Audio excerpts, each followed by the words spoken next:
Sebagian dari kita mungkin telah mengenal beberapa nama di posisi gelandang bertahan yang bermain dengan ciamik bersama timnas Prancis.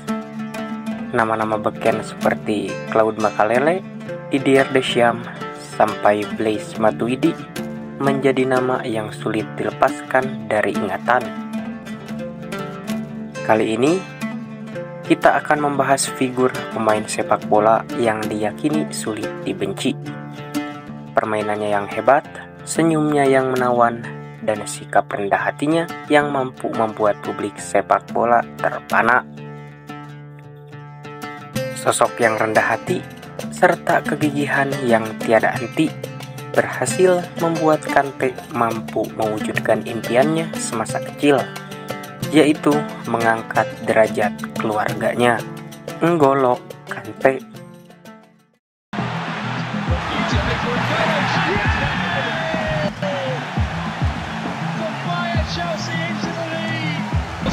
The Blues have scored at the bridge in the Premier League, and Pedro marks his 150th appearance for the club. And making it 1-0 to Chelsea. Terrific goal.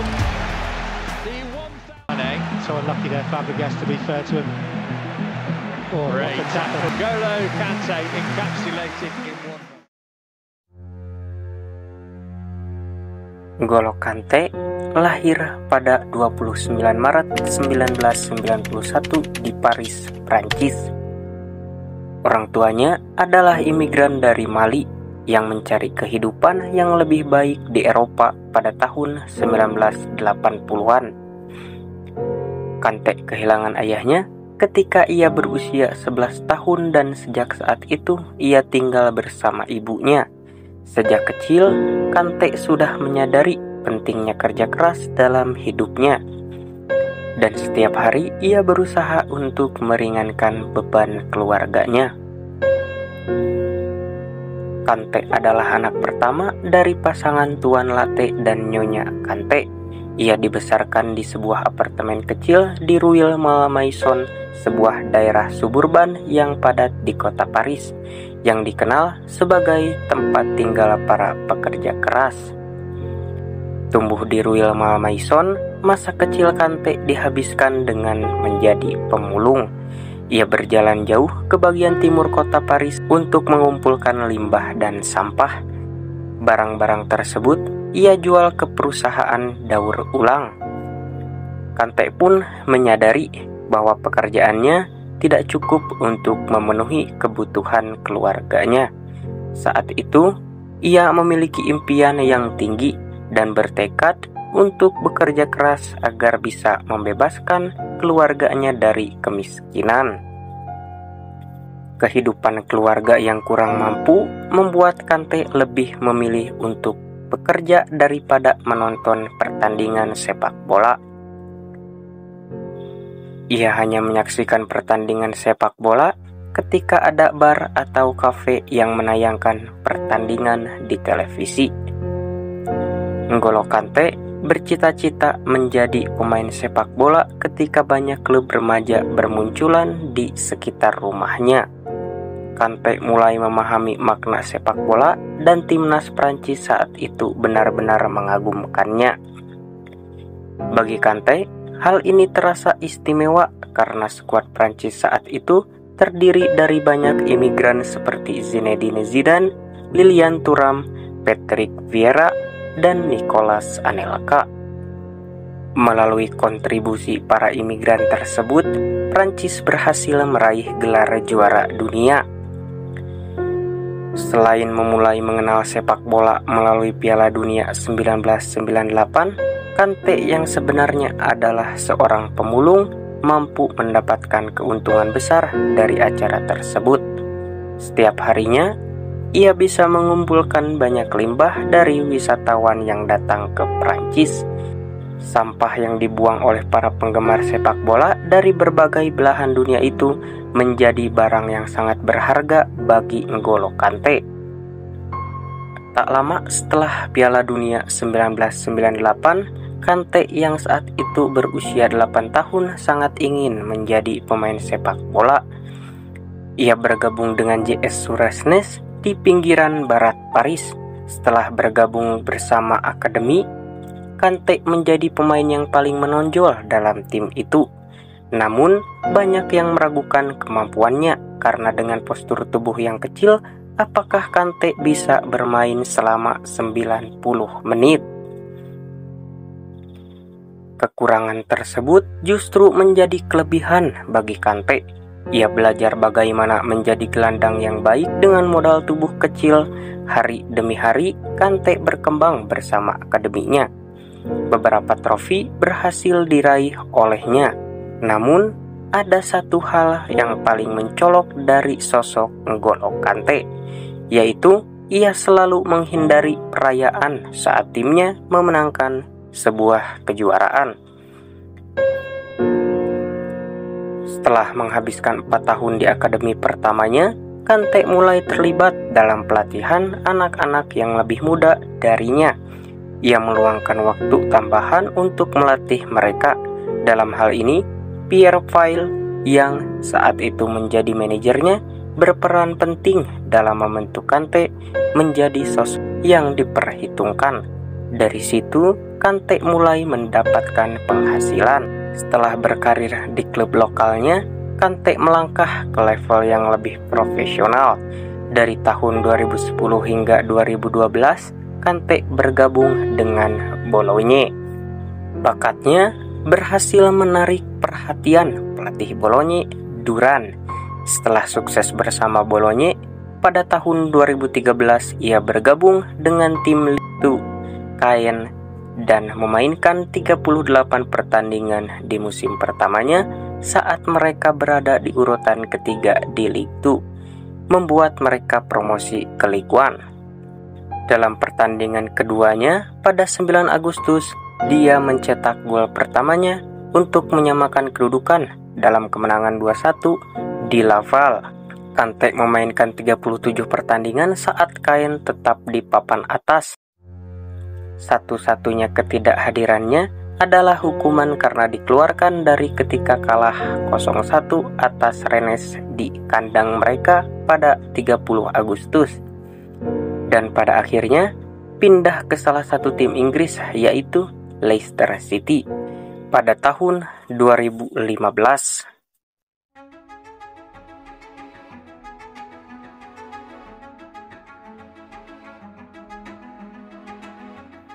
Kante dipindahkan ke klub Liga Utama Inggris Leicester oleh Steve Walsh, yang sebelumnya juga mengatur transfer Jamie Vardy dan Riyad Mahrez ke tim tersebut. Pada 3 Agustus 2015, ia resmi bergabung dengan Leicester dengan kontrak selama 4 tahun dengan biaya yang tidak diumumkan, namun dilaporkan sekitar 8 juta euro. Ia melakukan debutnya 5 hari kemudian dengan menggantikan Vardy selama 8 menit terakhir dalam kemenangan 4-2 di kandang melawan Sunderland. Pada 7 November, ia mencetak gol pertamanya di Liga Premier Inggris dalam kemenangan 2-1 di kandang melawan Watford.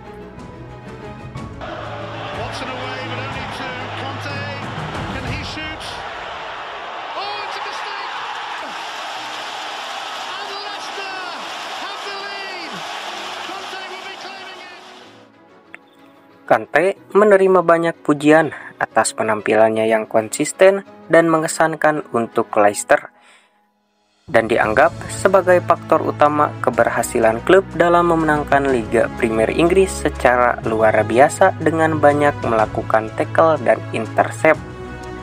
Ia menjadi satu-satunya pemain kunci dari skuad yang meninggalkan klub pada musim panas 2016.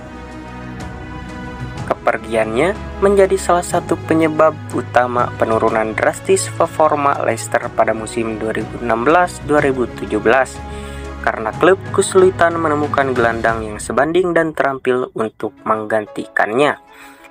Bermain apik di Leicester, Kante pun menjadi rebutan klub-klub besar Eropa. Akhirnya, pada 16 Juli 2016, Kante menandatangani kontrak untuk bergabung dengan Chelsea dengan biaya yang dilaporkan sebesar 32 juta euro.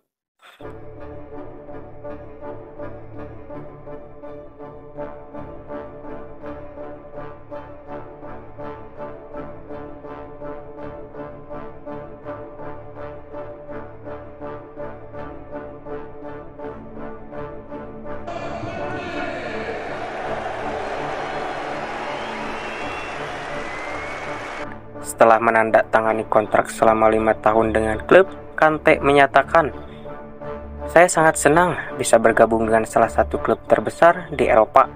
Ini adalah mimpi yang menjadi kenyataan bagi saya." Pada 15 Agustus 2016, Kante melakukan debut kompetitifnya di awal musim melawan West Ham United.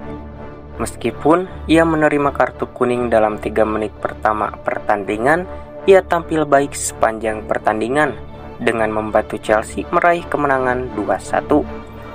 3 bulan setelah pindah ke London, ia bertemu dengan mantan timnya Leicester City untuk pertama kalinya dan menjadi pemain terbaik dalam kemenangan 3-0. Pada 26 Desember 2016, Kante dinobatkan oleh L'Équipe sebagai pemain sepak bola terbaik ke-6 di dunia pada tahun 2016. Pada 13 Maret 2017, Kante terpilih sebagai pemain terbaik dan mencetak satu-satunya gol di menit ke-51 dalam pertandingan Piala FA perempat final melawan Manchester United di Stamford Bridge. Into the path of Kante. It's N'Golo Kante. Oh, fantastic from Kante! Pada 20 April, Kante masuk dalam daftar tim terbaik PFA untuk kedua kalinya secara berturut-turut. Ia juga dinobatkan sebagai pemain terbaik versi PFA dan pemain terbaik Liga Premier Inggris. Kante menjadi pemain pertama sejak Eric Cantona pada tahun 1993 yang berhasil memenangkan gelar Liga Premier Inggris dengan 2 klub yang berbeda.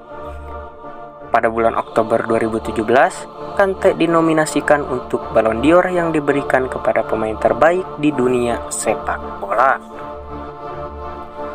Selain itu, ia masuk dalam skuad Piala Dunia 2018 di Rusia.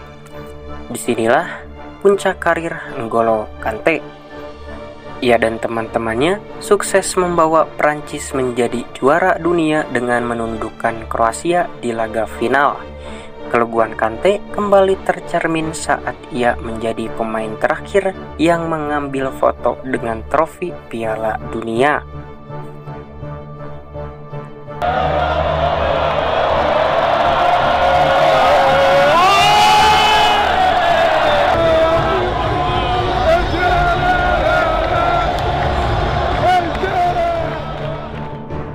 Dia menandatangani kontrak baru selama 5 tahun dengan Chelsea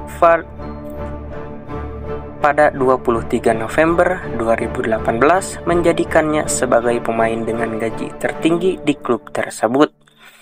Kante mencetak gol pertamanya pada kemenangan 2-1 di leg kedua semifinal Piala EFL saat Chelsea menjamu Tottenham Hotspur. Pertandingan tersebut berakhir imbang 2-2 setelah 90 menit dan Chelsea menang 4-2 dalam adu penalti. 1-1 on attack to Conte, all the way through. Chelsea through. Chelsea are level in the top, and N'Golo Conte scores his 4th of the season. Chelsea 1, Spurs 0. Kante juga mencetak gol pada penampilan klubnya yang ke-300 saat bermain imbang 2-2 di kandang melawan Burnley pada 22 April. Meskipun tidak sepenuhnya fit, Kante memulai final Liga Eropa 2018-2019 dan menguasai lini tengah melawan Arsenal saat Chelsea menang 4-1. Kante memulai musim Liga Premier 2019 dari bangku cadangan ketika Chelsea mengalami kekalahan 4-0 di kandang dari Manchester United. Dia absen hampir sebulan, termasuk melewatkan pertandingan pembuka Liga Champions UEFA melawan Valencia karena cedera pergelangan kaki. Kante mencetak satu-satunya gol dalam kekalahan 1-2 melawan Liverpool FC di Stamford Bridge pada 22 September 2019.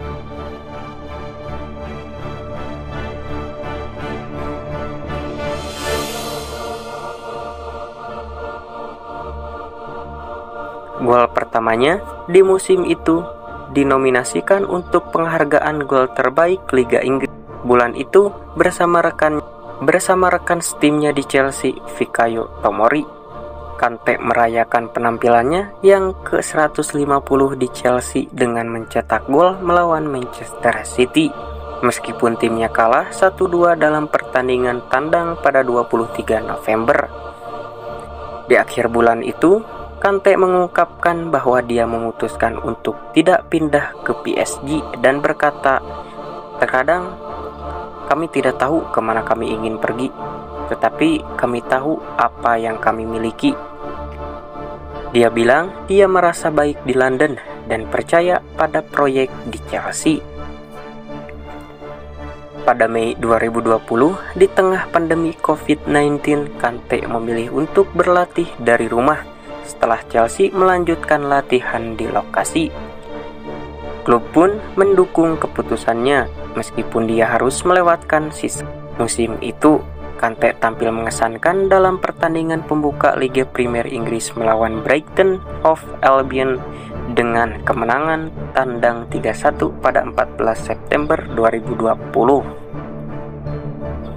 Dia mencatatkan penampilan ke-200 di semua kompetisi bersama klub pada 23 Februari saat Chelsea mengalahkan Atletico Madrid 1-0 di babak 16 besar Liga Champions. Kante mendapat pujian luas atas penampilannya melawan tim Spanyol, Atletico Madrid, dan Real Madrid dalam perjalanan menuju final Liga Champions. Dia dinobatkan sebagai Man of the Match saat meraih gelar Liga Champions UEFA pertamanya setelah Chelsea mengalahkan Manchester City 1-0 di final Liga Champions UEFA 2020 di Porto.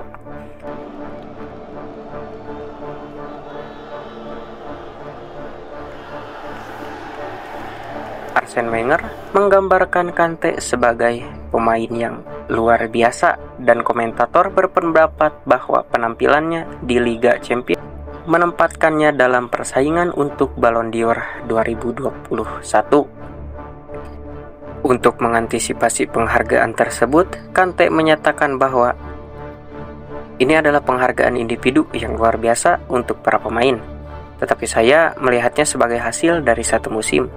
Itu belum tentu merupakan tujuan yang sedang saya kerjakan.